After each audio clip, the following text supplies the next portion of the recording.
if you like betting on golf. But everyone that you back misses the cut. Get some experts involved with all the stats and the tips and so much more. Cause it's the golf betting system, the golf betting system. It's the golf betting system podcast. Greetings and welcome to the Golf Betting System podcast. It's episode 379. This is our 2026 Hero Dubai Desert Classic and the American Express Tips podcast. Barry O'Hanrahan and Paul Williams join me, Steve Bamford, to discuss this week's DP World and PGA Tour action. Good morning, gents. Good morning, guys. Morning, guys. Happy New Year. Happy New Year. New Year.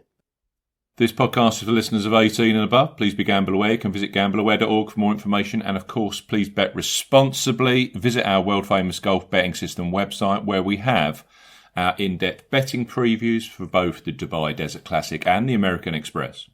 Paul has been in the stats lab pulling together this week's data. We have Emirates Golf Course and PGA West Stadium Course strokes gained rankings, detailed course form, player form and combi sheets for both events. Plus, I still don't know how you do this, Paul. New and old predictor models for both the DP World and PGA Tour action this week.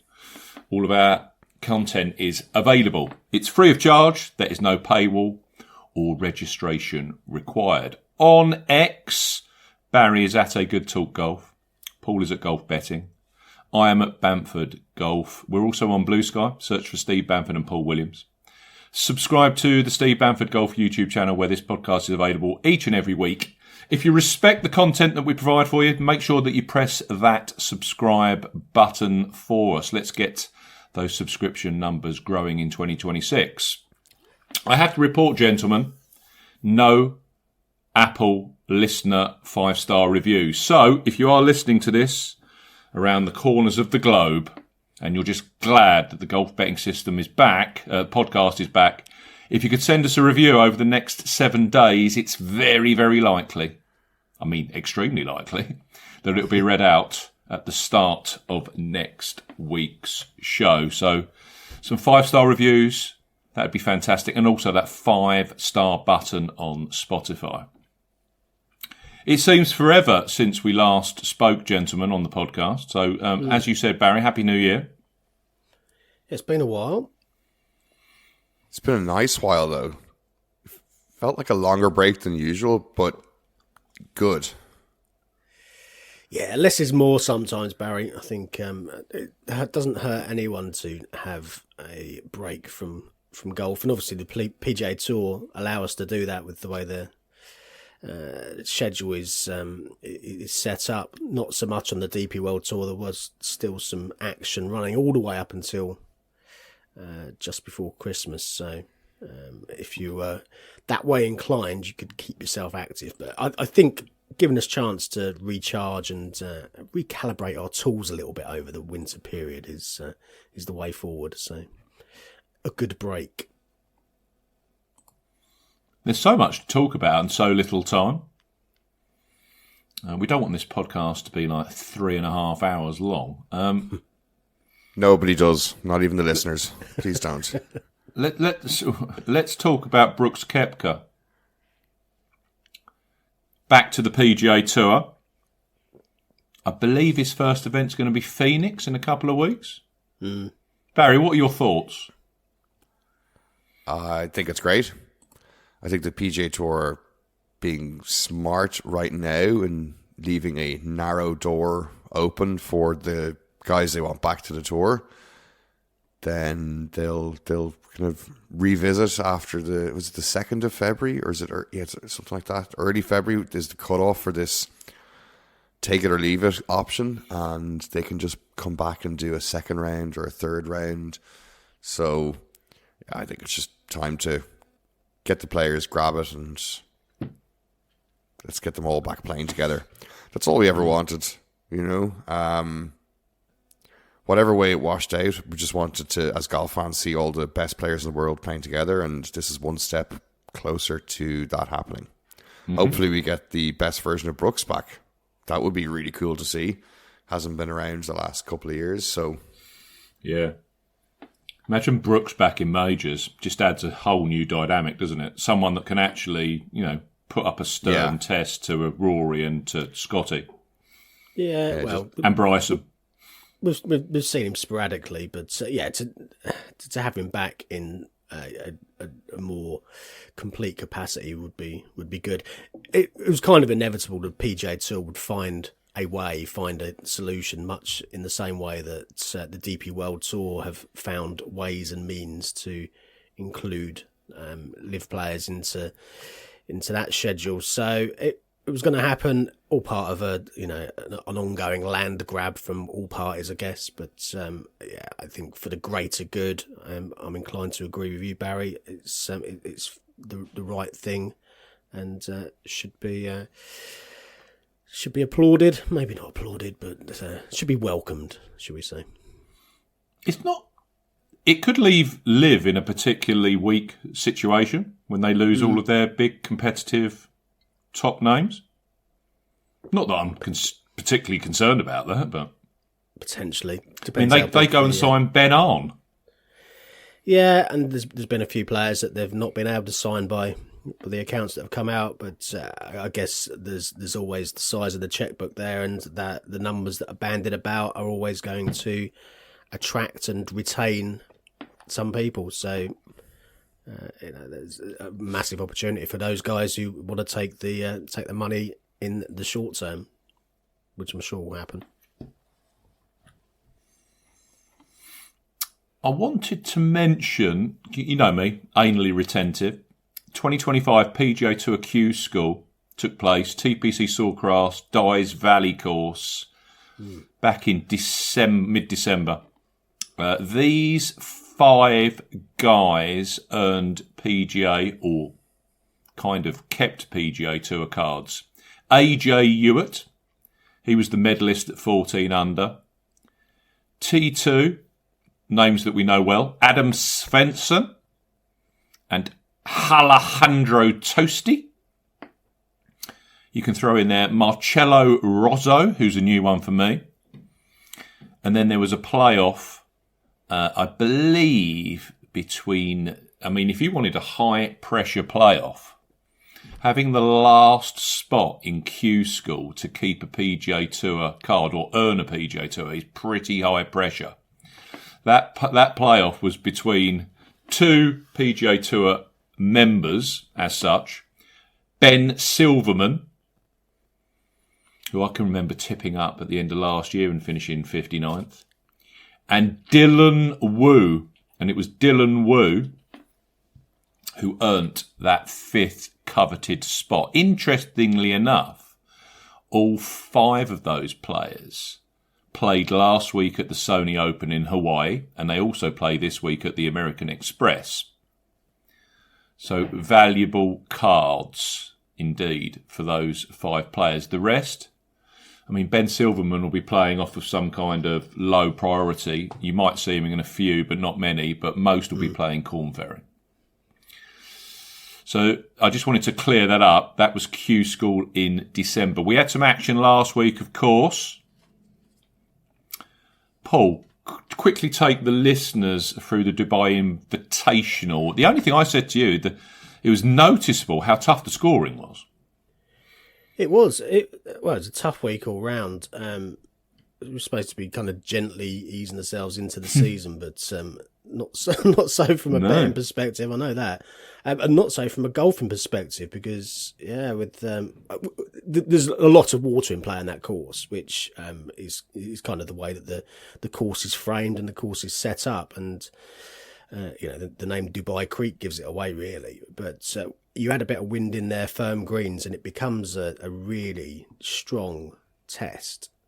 And 10 under got the job done in the end. Nacho Elvira, who was available 175 to 1 in just a 60-man field. So he was way down that 60-man field, and managed to keep his nerve after losing the lead after a couple of bogeys at the end of the front 9. Big birdie on 17 he made, and then after Shane doubled the last, he could just cruise home with a par. So yeah, big for Elvira. I think that was his third win on the DP World Tour, and he's one of those players that on a short, tight, or one that requires a bit of precision, that's the kind of course that you could pick him on. But I must admit, I was nowhere near him. I didn't see many picks for him last week through social media, so one for the bookies to get their year off to a start, I guess.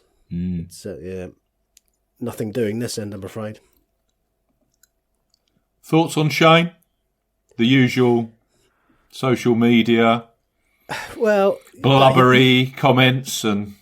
Yeah, you're going to get it, aren't you? Particularly, you're going to get it with any player when they make a mistake at the very final hole when in contention, but it happens. Particularly with that 18th hole, I mean, you only have to look at the hole and you can see there's water absolutely everywhere. You know, you're desperately trying to find a route to the green, and even if you don't find the water, then if you don't hit the fairway, then you're in trouble, as Shane found out. So yeah, it's it'll be tough for him, but he was coming into that as most of the players were, fairly cold, and overall I expect he'll be relatively pleased with the progress on the week, just not with the very final 72nd hole.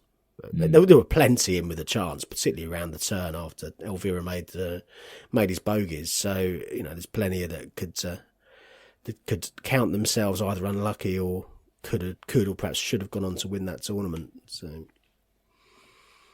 yeah, nice event to start the year off anyway. Nice test at least. That 18th is a brute. It's brilliant. Like, there's a proper test of a hole, especially with the conditions last week. Yeah. I mean, look, what can you say? Shane, misses the green on his approach shot. That's a problem. But then, you're trying to play a pretty nice bunker shot, let's say. Like, but you have to. It's it's got to be. There's not really much margin for error there, and then it's like he's not trying to lose, So no. And it's probably good to have one of these gut wrenching little or slip ups at the start of the year, like early January. You mess up and you just let one completely slide. Like, what else is going to focus your mind super intently for the rest of 2026? It's like this clean, beautiful billboard always there going, hey, we got to remember that, use the lesson and bring it forward. Yep. So hopefully that's the way it gets, it converts into a couple of wins, and this could have been like the butterfly that flapped its wings for him. Yeah, definitely. I guess the point with that 18th is if you hit the fairway, then it can be a birdie opportunity. There were plenty of birdies made earlier in the week, but yeah, you get out of position and as you said, the results can be pretty bad.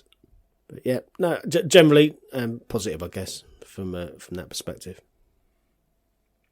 Clearly, we didn't have the Century this year over in Hawaii, the usual PGA Tour season opener. So we had a week off and we went to Waialae Country Club. I believe it's Sony's last year of sponsoring the Sony Open. So they are sponsorless from 27. I missed Kapalua. Yeah. I read various rumours that the new PGA Tour head honcho wants to start the PGA Tour season on Super Bowl weekend, which puts clearly the Hawaii swing, this week's event, the Amex,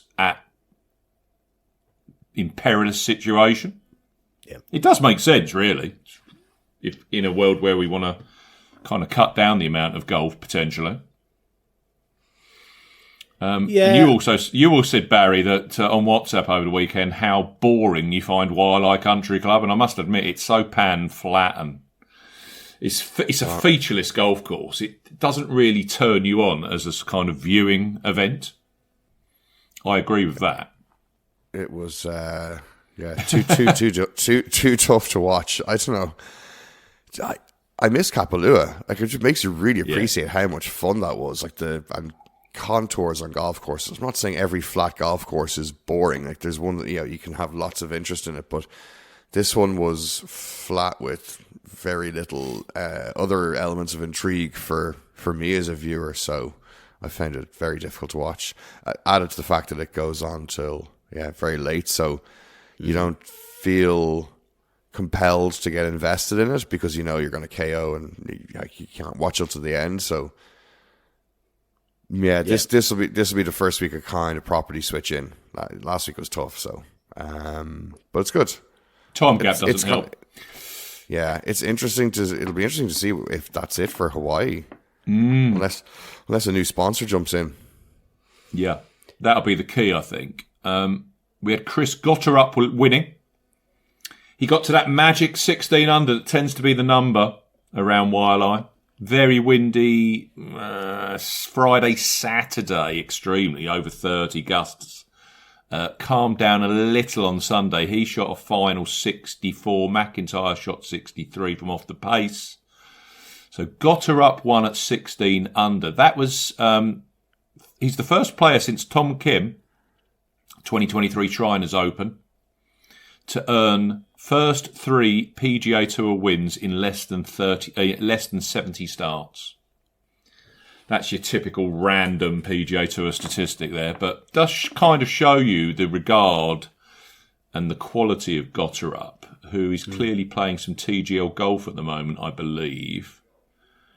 And the thing that kind of I missed when I was kind of pulling together my selections was he finished second at the end of last year at what I used to classify as the Shark Shootout, which is now the Grant Thornton Invitational, which they play down in Florida in mid-December. So if you threw that in with the Hero World Challenge, he'd actually played a lot of golf over pre-Christmas and into the new year, so was kind of up to speed. I know there were quite a few that were on Gotterup at up to 50-1, so congratulations to you guys. Gotterup, I believe Paul won his first event at Myrtle Beach on Bermuda grass greens a couple of years ago. And then he took out the Scottish Open last year. There was kind of chat about him because he was so hot that he might get a Ryder Cup pick, but that was a step too far. But he's definitely a talent, this Gotterup chap. Yeah, didn't quite happen after the Scottish Open. I had a quick look at Gotterup last week, but as you say, the actual headline numbers, the hero performance was the one that put me off because headline numbers says he finished 19th, but that was tied for last. Yeah, and he was also last for strokes gained on approach, which doesn't fill you with enthusiasm on a course where you need to have good approach play. No, missed the cut the previous year at the Sony. It's enough to put a line for him for me. But as you say, there were a few shrewdies who managed to pluck him out. So well done to those. Yeah, Gerard 80-1 was second, and then my old mate Patrick Rogers, a no pressure third spot for Patrick. He was 125-1. Bridgman 150-1.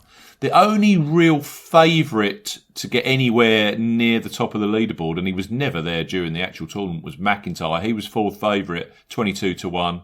And then we had Berger at 60s, Hall at 33s, Lee Hodges 100-1, Pendrith 60-1, and the 54-hole leader, who gained more strokes with the putter than he did from tee to green the whole week. That's a crazy statistic. Davis Riley, 350-1. So there were some good juicy odds on offer last week for each way punters if you pick the right guys. I clearly didn't, but nothing new there. I did not either. No. I'm kind of excited to be back to golf betting. Because Fisher did a few accumulators on the rugby over Christmas. I have to brag about this because I found it particularly impressive. Usually like 3 or 4 match accumulators. Every single accumulator I put on, I lost on each single match, bar one game. So I just had the complete opposite. But then once I knew I was picking the wrong side of the handicap, so I was backing on the handicap. Once I knew I was backing the wrong side, I was thinking, okay, I'll make my choice and then I'll flip it.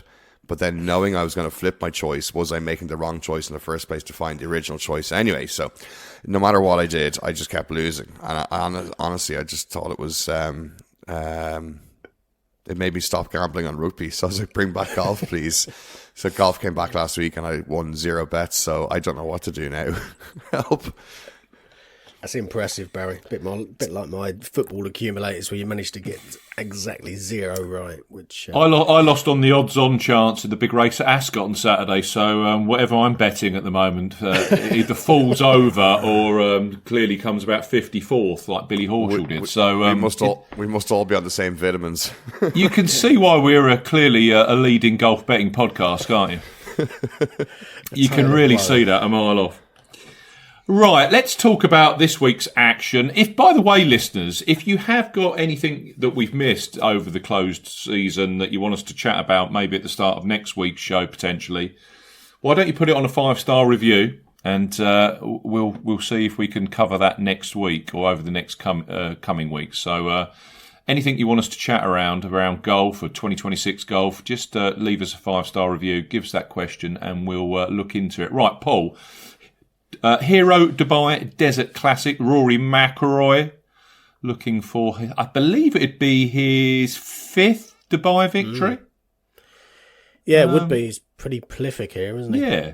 Take it away. Yes. Nice to get back to action, as you say. With the Abu Dhabi Championship now part of the season-ending playoffs, as we know, as it has been for the last couple of seasons, is Dubai again, which takes this kind of headline or centre stage of the early season. Well, what used to be the Middle East swing is now the international swing on the DP World Tour. But first Rolex event of the season. Some big names in town, as you'd expect. 5 of the world's top 30 here, actually. 8 of the top 50. So it's certainly not the strongest field we've ever seen. I noted the previous year was a little bit stronger in that respect, but certainly strong enough. 126-man field, and as you said, Steve, headlined by Rory McIlroy, who's won here 4 times, going for a 5th Dubai Desert Classic win, and has been promptly backed in the market. Opened just over 4-1 yesterday.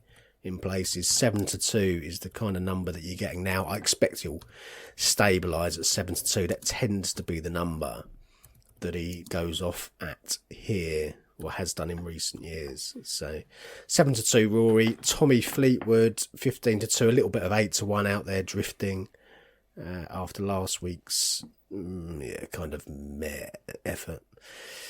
Till Hatton 14-1, Victor Hovland 18s, David Puig 18-1, Shane Lowry 22-1 if you fancy Shane to get straight back on the saddle, 25-1 bar those players. Decent field, lots of extra places to start the year actually this year. And it'll be interesting to see what the individual bookies' strategies are. It seems like many are going for these extended market options with stronger headline prices. So if you're looking through a odds check or another odds comparison site, you'll often see the basic market with a strong price, and then you can dip into some of the deeper markets if you go to that individual bookie. Coral and Ladbrokes, though, they have set their stall out at 10 places each way, a fifth of the odds as standard for this event. Ball Sports, Betfred, Bet365, all of them have these extended markets up to 10 places, actually, in some places each way. So do shop about. There's plenty of value to be had, particularly in what isn't a massively long field, 126 compared to 156 for a regular full field event. So if you can cover 10 of those off. It would be nice if you were able to see what each bookie was offering in terms of extended places, just like what the maximum number of extended places they're offering is on Odds Checker or another odds comparison website, which I don't even know exist. But just because otherwise you could end up going into 5 or 6 bookmakers accounts that you have to try to see what they have.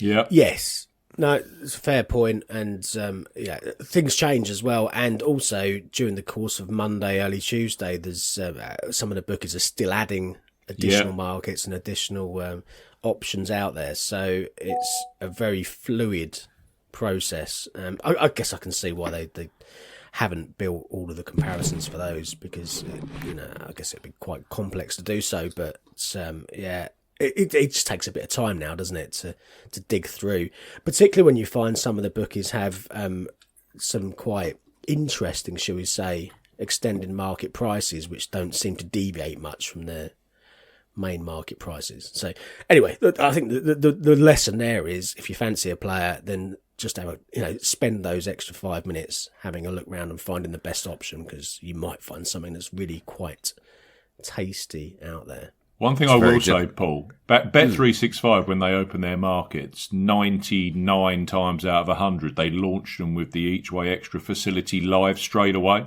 So you can pick 8, 10, up to 12 places. Yeah, theirs tends Boyle to be pretty Sports seem to add theirs on a Tuesday, so they'll do their each way extra. But that can, I'm looking at the market now on Boyle Sports. Each way extra isn't available for either Dubai or for the Amex, but I know you look on a Tuesday lunchtime, it'll be there.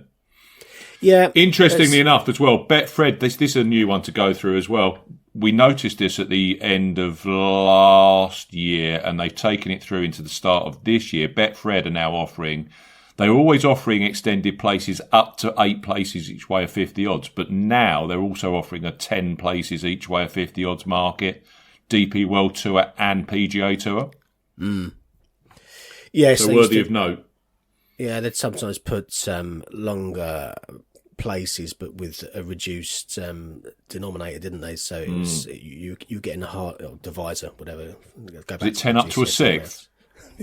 Now they're doing 10 up to a fifth. Yeah.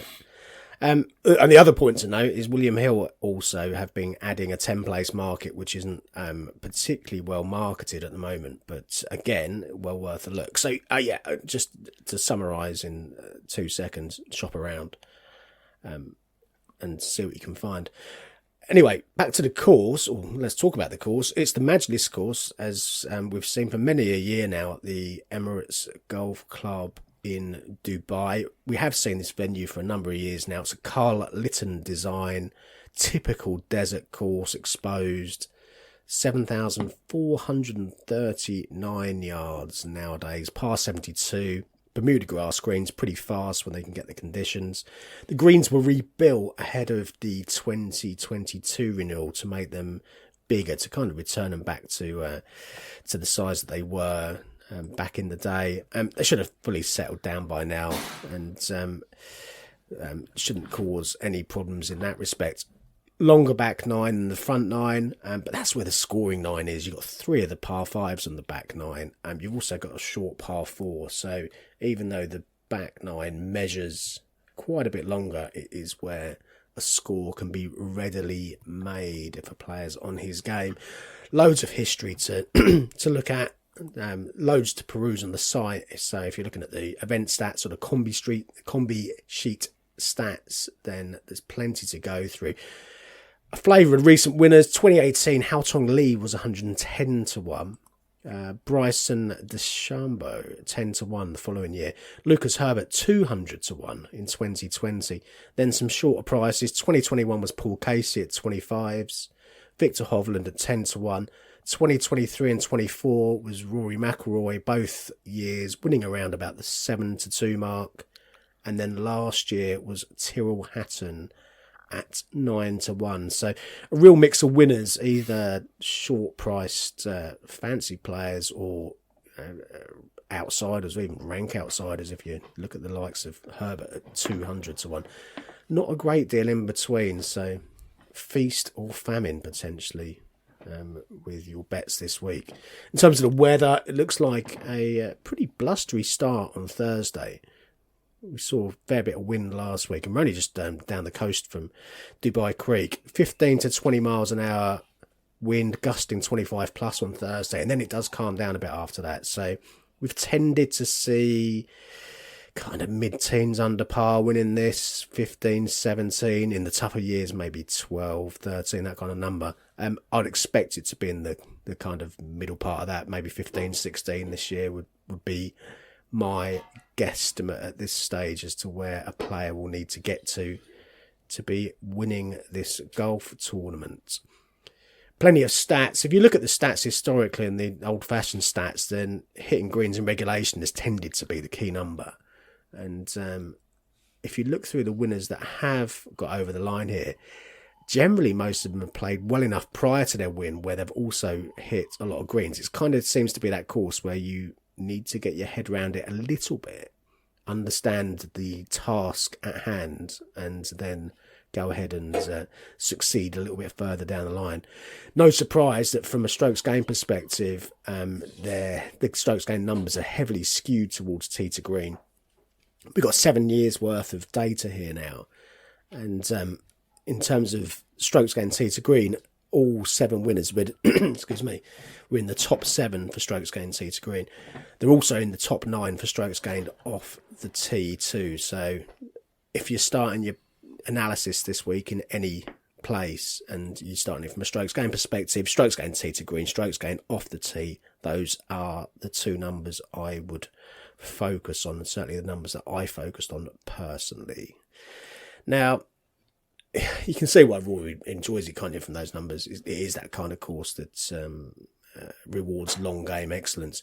Other factors, though, incoming form certainly seems to be quite important. The last 5 winners all had a top 8 finish or better on their most recent start, their previous start. So some good incoming form isn't a bad shout. Course form looks useful too. Most of the winners here are the top 25 at least before winning. The most recent exception to that was Hao Tong Lee back in 2018, but of the other winners either side of that, then generally a decent outing here is of benefit. The best debutant, and do be aware of the debutants, and David Puig was one that I was quite interested in this week, but he's playing for the first time, and debutants don't tend to have it their own way here. The best debutant last year was David Micheluzzi, who tied for 8th. Everyone else above him in the eventual leaderboard had played the tournament before. So do be a little bit wary. I expect David Puig goes and wins now. And apologies if one of you guys has backed him this week. We'll come to that in just a second.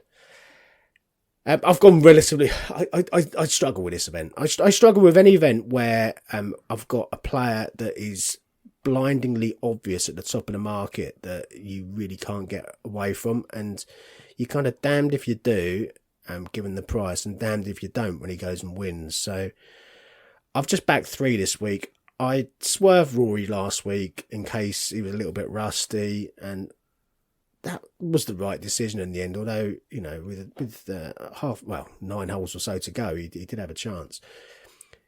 He said in interview that he was still sharpening his game, and that was fairly evident, but he still led after the first round. He made 5 straight birdies on Sunday to give him that chance. And you got to think he's going to take all those positives forward and can push on. And I saw the early quotes of 4-1 or just over from if you were going in the enhanced markets, and I couldn't resist that, so I backed him accordingly, Rory McIlroy.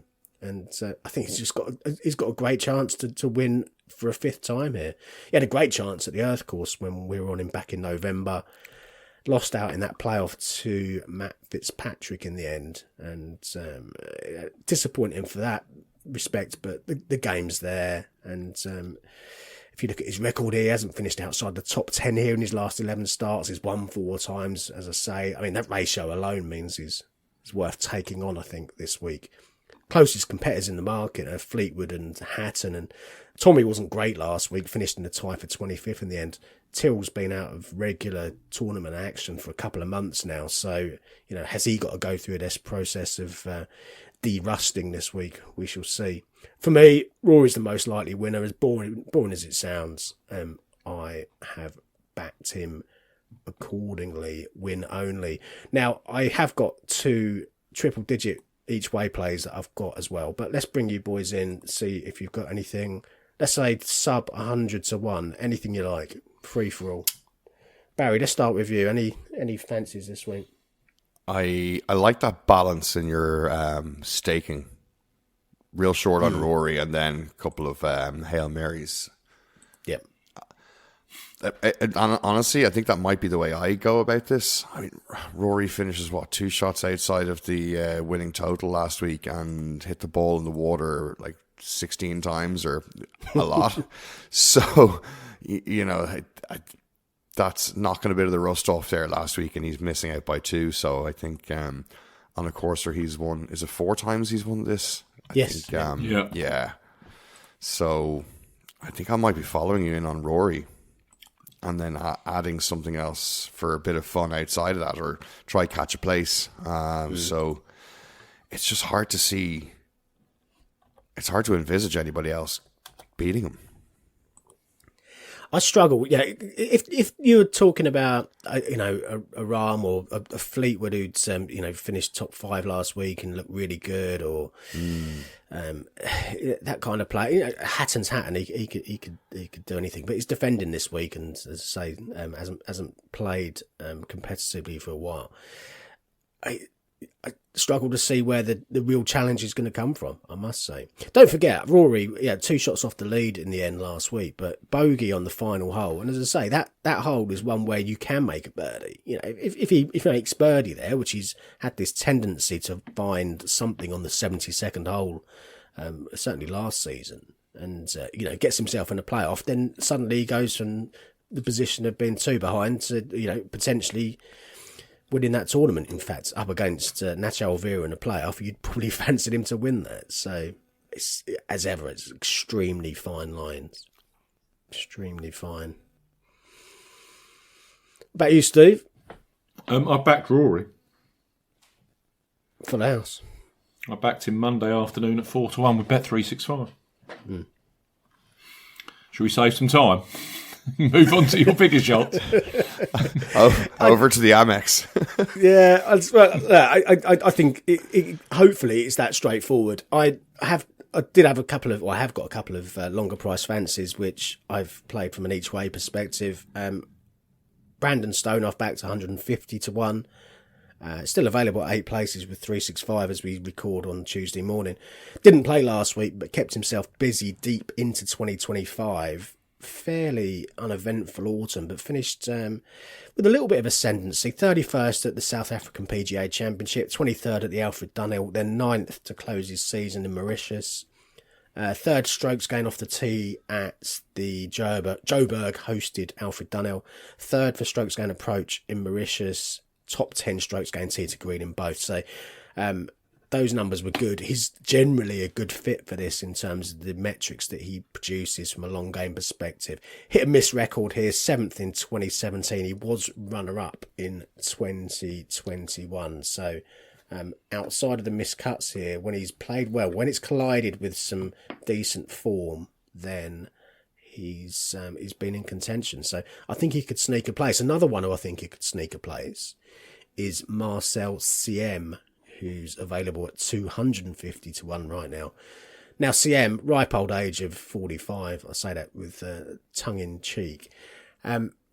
Keeps himself fit, though, the German, and it shows because he seems to have had something of a resurgence over the past few years. He got his first win, don't forget, back in 2004, and then another 3 wins up to 2014. Then a bit of a dearth after that. Nothing until the Indian Open in 2023, and he followed that up with a win at the Italian Open in 2024. So he's had this kind of resurgence in his 40s, and perhaps before he heads off to the Seniors Tour in a few years' time, perhaps there's another win or 2 in his locker. We shall see. Progressive form at the back end of December, 62nd at the Nedbank, then 56th at the Alfred Dunhill, 37th at Mauritius, where he was far better than that heading into the final round, and then 13th last week at Dubai Creek, 9th to halfway last week, shot a 73 on Saturday, and then closed with a 66.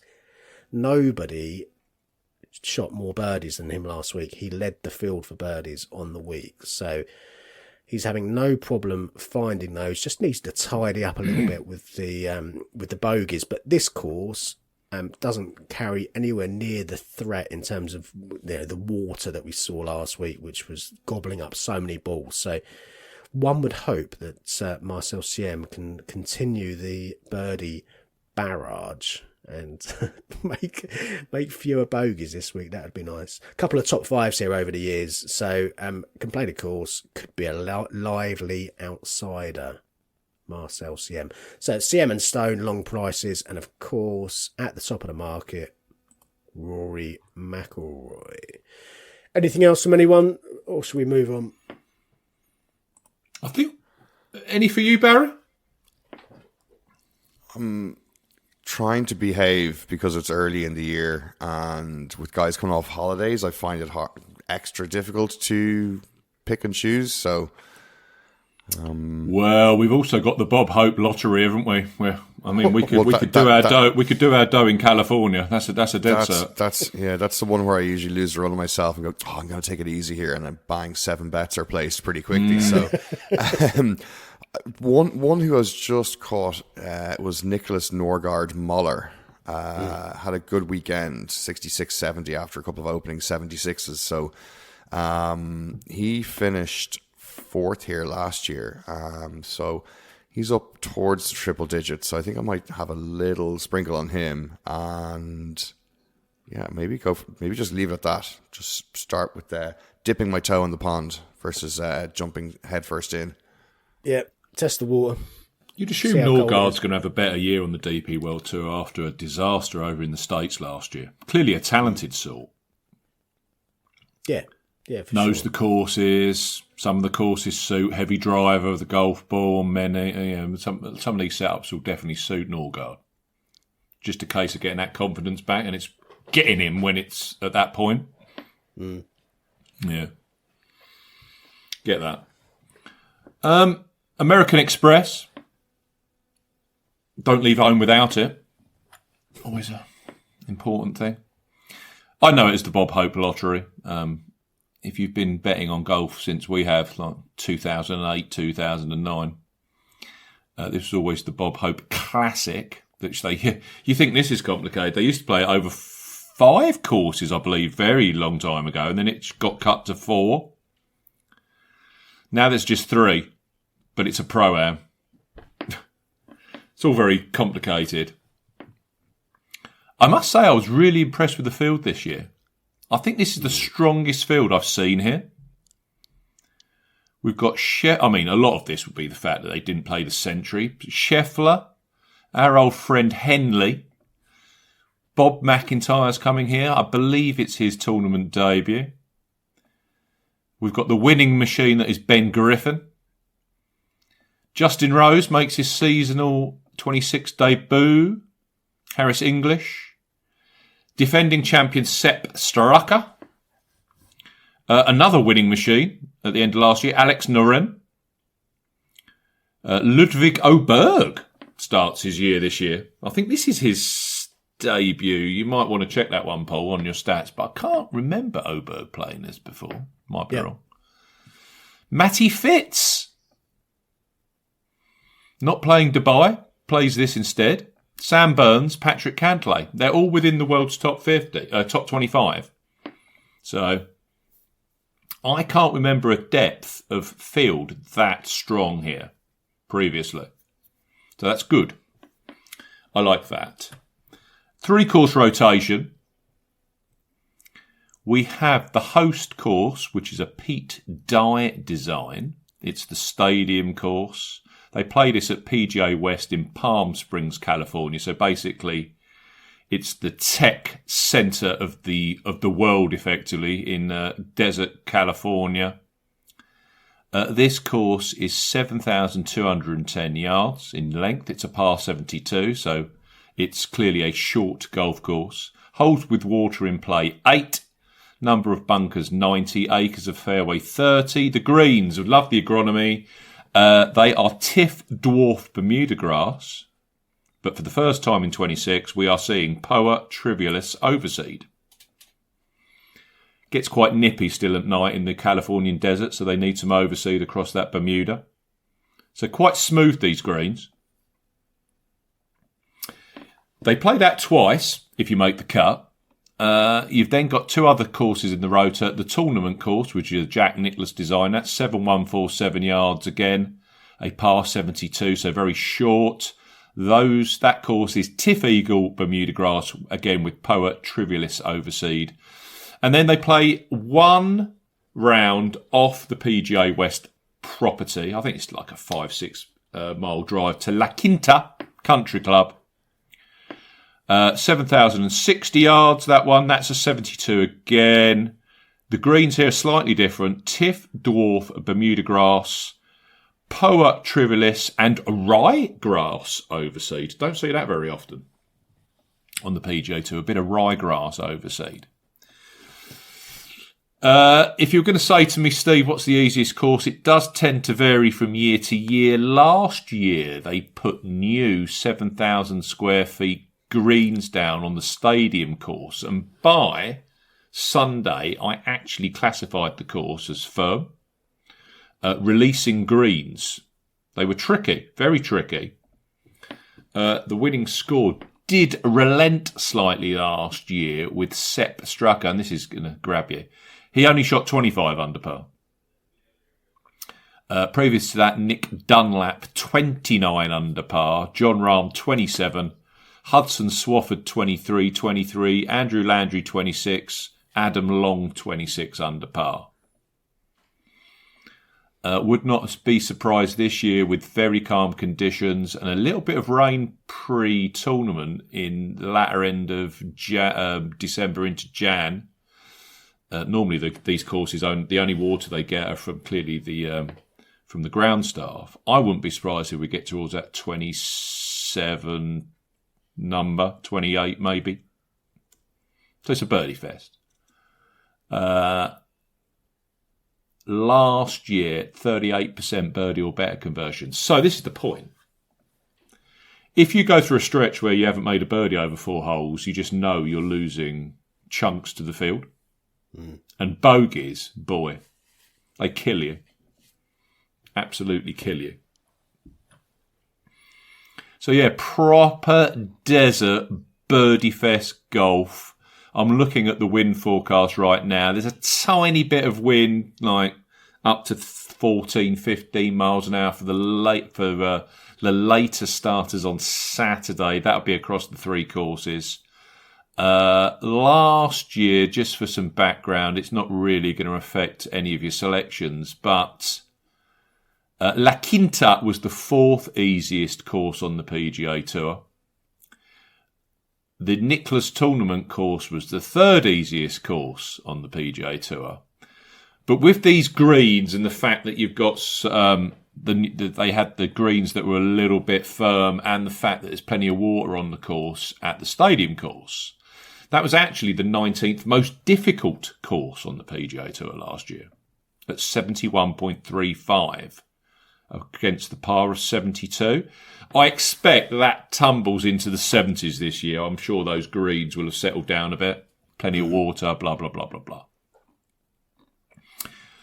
blah. Winning players here. Straka defends. He was 66-1 last year, which looking back was a gift of a price. And as we always say with Sepp,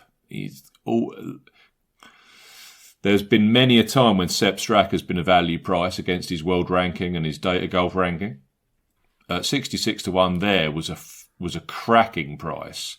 But again, the form in 30th at the Sony, 15th at Kapalua, 9th at the Hero World Challenge. It wasn't grab you form. He'd played here 4 times before. His best finish here was 4th. I'm kind of negating the Nick Dunlap year because he was an amateur. It was just, these things happen at this tournament. It is a lottery. He won at 350-1. John Rahm the year before that in 23, he was the 13-2 favourite. He'd won at Kapalua 2 weeks earlier. He'd also won the DP World Tour Championship on the Earth course at the end of the previous year. In decent nick, clearly, 13-2. Probably a gift of a price looking back. And then 2022, Hudson Swafford. He's won here twice, as has John Rahm. Swafford's form was 48th at the Sony, miscut at the RSM at the end of the previous year, 35th, 33rd. So nothing major. You won't be surprised. He was 175-1. I had that particular year Tom Hoagie, who you won't be surprised, finished second, 125 to 1. But there are some very, very juicy prices here. And I do like a look at odds and see whatever trends you get. Last 5 years here, the average winning price, 133 to 1. If I go all the way back to Bill Haas, do you remember Bill? Billy Boy? He won here on a different rotor, 2010, 100 to 1. Go all the way back to there. The average price is 141 to 1.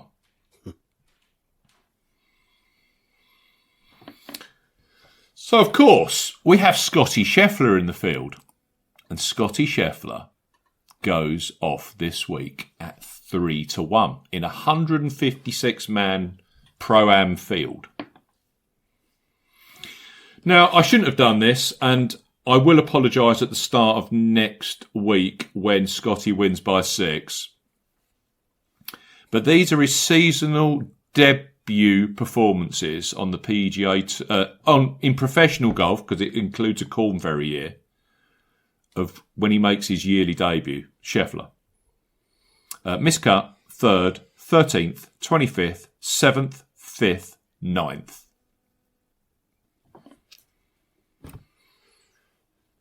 So that gives you some hope that we might have half a chance to beat Scotty Scheffler this week. And as you guys know, I don't mind backing Scotty Scheffler at short prices. But I'm actually taking him on this week. I suppose that's everyone's first decision, isn't it? Do you take on Rory in Dubai and do you take on Scotty at the American Express? Yeah. And you could put them in both in a double if. And I'm sure plenty will be. Yeah, you could stick them both in a double and, 4s and 3s, 5 and 4, best part of 20 to 1, 18, 19, something like that, if you could find the right combination and just be done with it. Potentially. My selections. Read my preview, clearly golf betting system. There's so much detail on there. I could bore you for hours and hours and hours. For me, when I've looked into the data, just looked at the kinds of players that win this, recent players here have had decent Pete Dye design before they've won this. Pete Dye design results. And I'm just looking at the predictor values of 3 of the last 4. I take away Nick Dunlap from all of this. Last year, Sepp Straka had 20 points on our predictor ratings poll for short courses. John Rahm had 21, and even Hudson Swafford had 8. So they'd had decent results over the previous 5 years on short golf courses. They'd also had decent Dye results and also a reasonable amount of success on resort level scoring tests, i.e. 22, 23 under par minimum. And also, I just found this quite interesting. Sepp Straka hadn't won for 20 months. We forget John Rahm. Hudson Swafford, 16 months. Before Hudson Swafford, Siwoo Kim hadn't won for 3 years and 8 months. Andrew Landry, 21 months. These aren't guys. Hudson Swafford the first time hadn't won for 4.5 years back in 2017. Jason Duffner, 18 months. These aren't the kind of guys that are literally winning 3-4 tournaments a year. That kind of led me to a certain path of attack. You've got to have, otherwise with this field of players, you could be picking, you could be doing your dough big style. My lead bet, and I placed this, and we discussed this earlier about Betfred. This guy was priced up on first show. The first bookmaker I saw out on Monday morning late was Bet Victor. They had him up at 50 to 1. Now, I like extended places. I managed to grab Siwoo Kim 2 points each way on Monday at 35 to 1 with Betfred. 8 places each way in that market for the South Korean Siwoo Kim. As you know, regulars on the podcast will know that we love Siwoo Kim on Bermuda grass. He's won at Sedgefield, TPC Sawgrass, Wailea, and here in 2022. you do see quite a few double winners of this over time. And he's just playing stonkingly good golf right now. He wanted to get into the world's top 50 at the end of the year, as you would. He went on a bit of a continental globe-trotting odyssey, didn't he, at the end of last year? Yeah. 5th at Wentworth. He was 20th in Japan. He was 21st in South Korea at the Genesis. Then he came back to the States, 4th at the RSM. And then he travelled down to Australia with, I don't know if he travelled with Rory, I doubt it, but he went down to the same tournament as Rory. He finished 3rd at the Australian Open. He was 11th last week at the Sony. He was first for T2 green on the week. Couldn't putt. That tends to be Siwoo's sort of DNA. When he does win, it's extremely good driving and approach on the build-up, and then all of a sudden, woe and behold, he starts making some positive putts and he wins golf tournaments. So I'm on Siwoo Kim, 35-1 with Betfred, 8 places each way. My next bet is out at 60s. So if you two have got any views on the top of the market, any fancies sub 60-1, I mean, Daniel Berger's being backed off the piece, but nothing surprises me there. Are any of you on any of these guys at the top of the market? Paul, we'd start with you. Do you know what? If you put Berger and Henley in a 2-horse head-to-head match, I would suspect neither of them would win. I won't be watching it on a Sunday if those two are in contention in a head-to-head. I can assure you of that. Might finish on the Monday. I have bet one in that kind of bracket. I've got 3 longer prices that are 75 and longer. The one I've backed that's a little bit shorter is Sam Burns at 28. And that just goes back to the words of John Rahm from, I forget which year, 3 or 4 years ago. And his expletives around the call or this tournament just being a putting contest. And I get that. And if it is going to be a putting contest, then I want a putter on the team, and there are a few that can put the ball in the hole, like Sam Burns. His last 4 appearances, strokes gained putting, first, second. The boy can putt. We know he can putt. Lightly raced at the back end of last year. That was after he finished 4th at the BMW and then 7th at Eastlake. 13th for the Pro Course, 11th for the Hero. So some solid performances just without playing a massive golf. So he's coming into this, let's say, fresh rather than rusty. Let's put a positive spin on it. 2 top 6 finishes here from 6 starts, so he can play the course as well. And if he hits the ground running with that magic putter of his, then I think he can make a stack of birdies this week. So Sam Burns, the only one that I've backed sub 75s. Barry, what about you?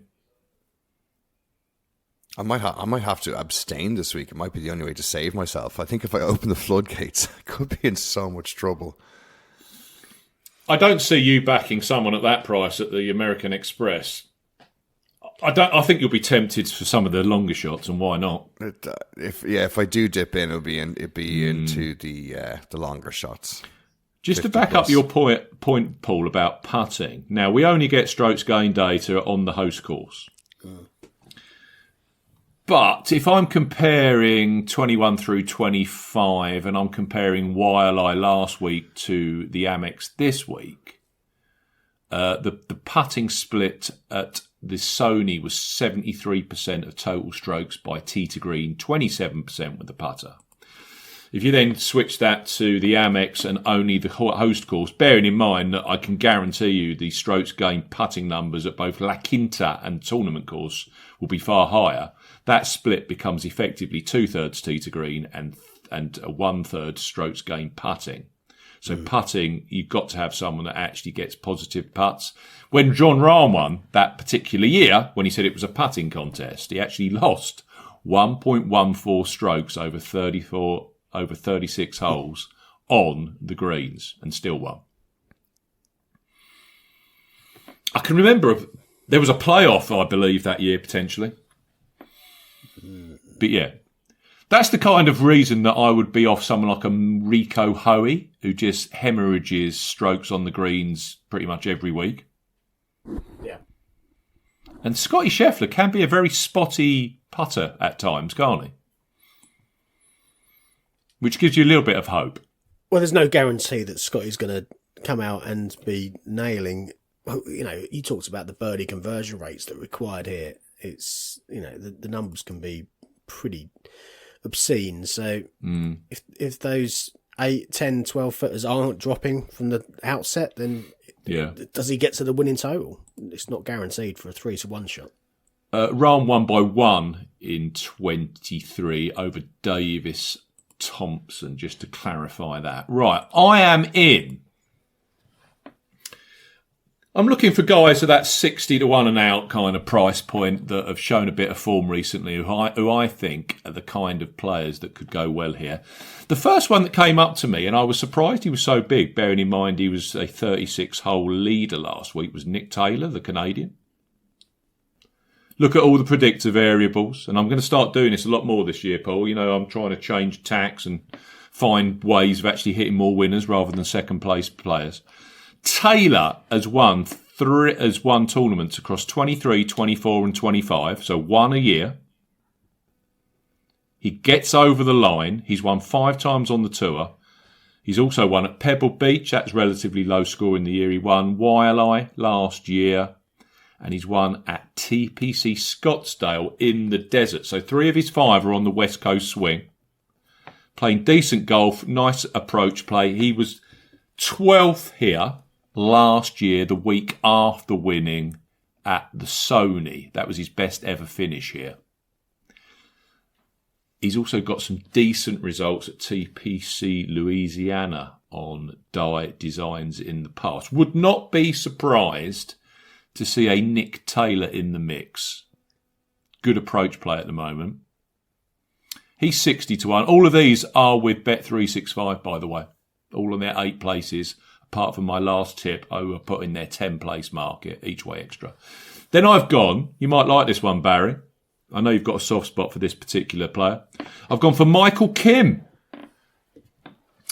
who, we remember, started last year on fire, didn't he? Ended last year really well. Won in Paris, won the Open de France on the PGA Tour, DP World Tour rather.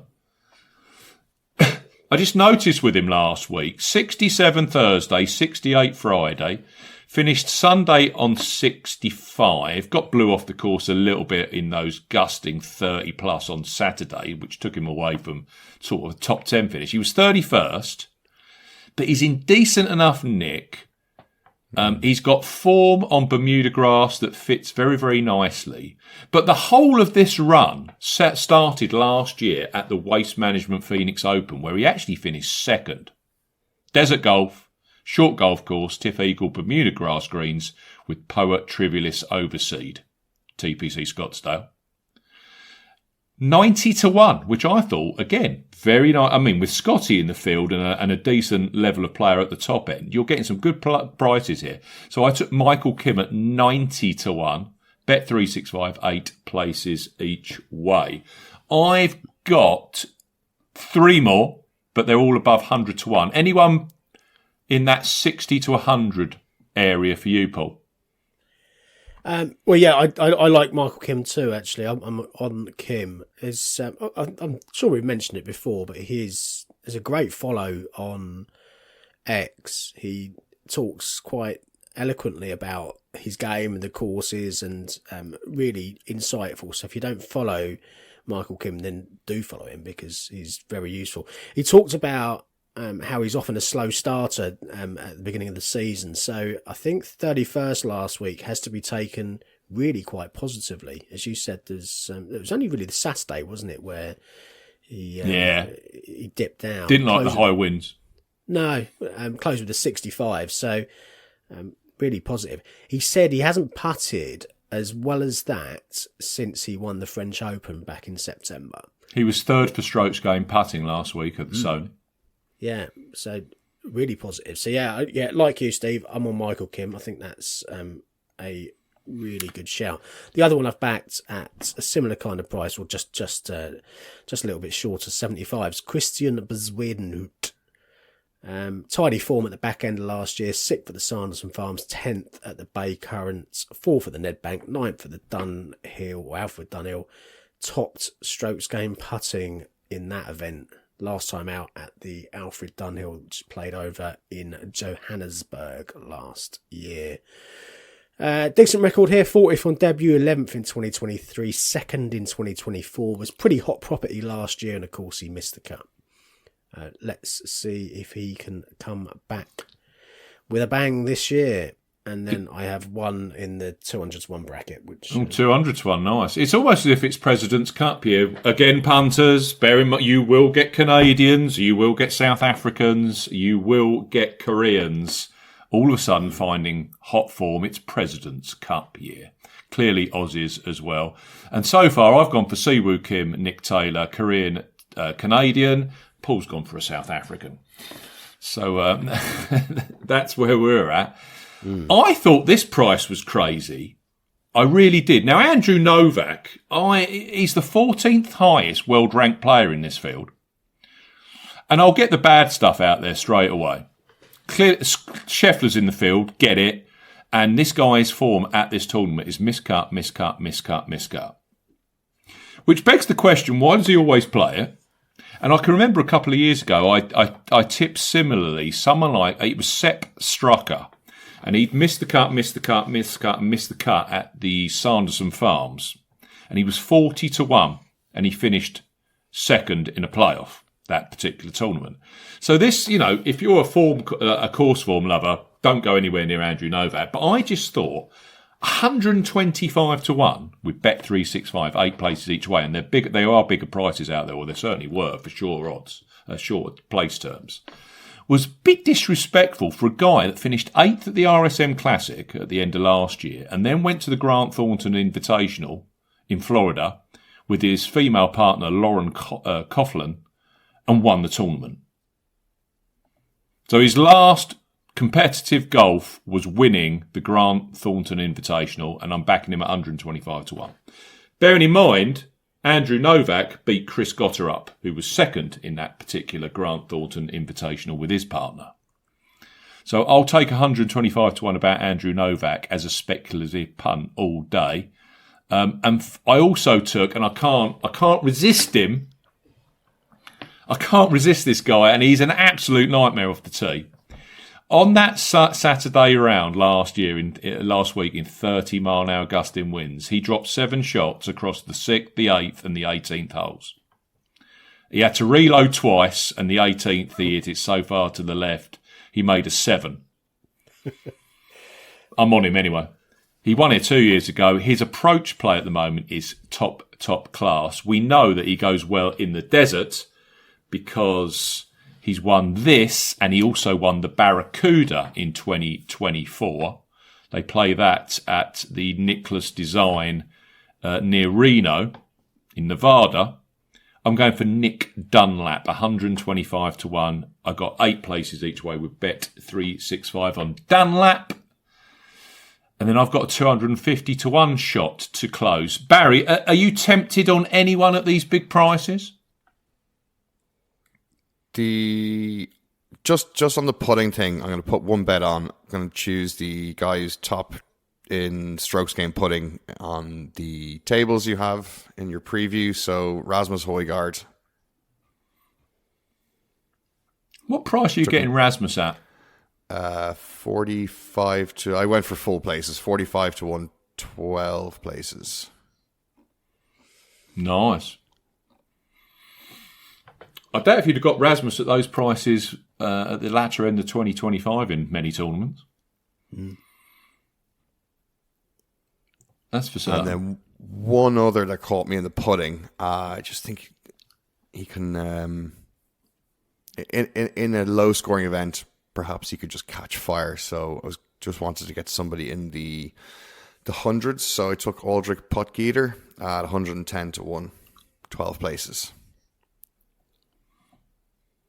I saw a few bits of blue with Potgieter when the markets were established themselves yesterday. So you're not the only one backing the South African in President's Cup, yeah.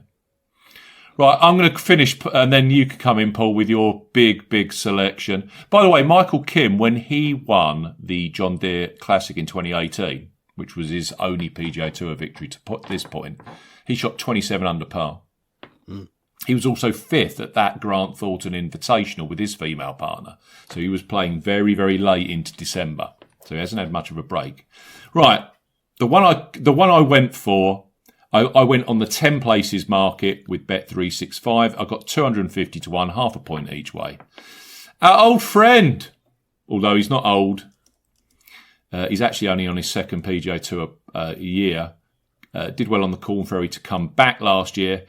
ADDC, Adrian Demont du Chassard. I'm on the Belgian. He can go super, super, super low. His Corn Ferry victory last year was at the Compliance Solutions Championship, one of those catchy Corn Ferry titles there in Oklahoma. Wait for it. He shot 33 under par to take that one out. His first ever Corn Ferry victory, by the way, in 2023, was at the BMW Charity Pro-Am. So he doesn't mind a Pro-Am either. So I took the 250 to 1 on ADDC, who was tied for the lead after 36 holes at the Sony Open last week. So just to confirm my bets, ADDC, we've got Nick Dunlap, Andrew Novak, Michael Kim, Nick Taylor and Siwoo Kim, and Paul, your final selection. Yeah, it's one of those weeks, isn't it, to chance your arm a little bit potentially with a player. Yeah, low stakes, big prices, yeah. Yeah. One thing I always look at in this event is to see who topped the field at the Sony in terms of birdies made and coming into what is historically a very low scoring week. So that player last week was Davis Riley. You mentioned him earlier. He made 24 birdies last week. That was the best in the field. 2 more than eventual winner Chris Gotterup. He also led the field for stroke gain putting. So you put those 2 factors together, and I thought the 250 to 1 is available, 200 to 1 if you want some extra places. I thought that was more than acceptable to take a punt on Davis Riley. He's got a poor record here, which is probably why his price is where it is, but he was 15th into Sunday on his 2022 debut here. Shot a couple of 65 since, so it's not absolutely disastrous, just needs to produce that kind of form when he's putting well, I think, and certainly was putting well last week.